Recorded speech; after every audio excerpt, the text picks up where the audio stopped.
Teacher ಸರಿ instruction ಏನಪ್ಪ ಅಂದ್ರೆ ಈಗ ನಾವಿಲ್ಲಿ ಪಿರಮಿಡ್ ಮಾಡಿದ್ವಿ. ಫಸ್ಟ್ 4 ಅದಾವು, ಆಮೇಲೆ 3 ಅದಾವು, ಆಮೇಲೆ 2 ಅದಾವು, ಆಮೇಲೆ 1 ಪೆನ್ಸಿಲನ್ನು ನಾನು ಇಟ್ಟೀನಿ. ನೀವೇನು ಮಾಡಬೇಕಂದ್ರೆ ಈ ಪಿರಾಮಿಡನ್ನು 3 ಕಡ್ಡಿಗಳನ್ನು ಮಾತ್ರ ಎತ್ತಿ ಉಲ್ಟಾ ಪಿರಾಮಿಡ್ ಮಾಡಬೇಕು. ಸೇಮ್ ಇರೋ ಶೇಪ್ ಒಳಗೆ ಬರಬೇಕು, ಉಲ್ಟಾ ಪಿರಾಮಿಡ್ ಮಾಡಬೇಕು. 3 ಕಡ್ಡಿ ಎತ್ತಿ 3 ಪೆನ್ಸಿಲ್ ಎತ್ತಿ ಬಂತಲ್ಲ.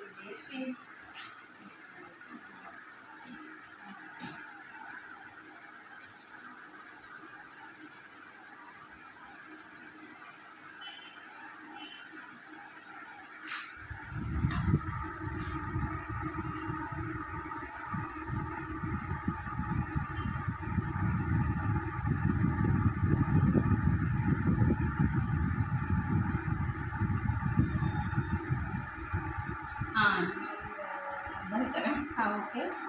ಹೆಂಗಿತ್ತಿದೆ ಮೊದಲು ಹೆಂಗಿತ್ತಾ? 1 2 3 wow super, very good, well done. Okay sir, ನೀವು ಮಾಡ್ತೀವಿ. Okay, claps.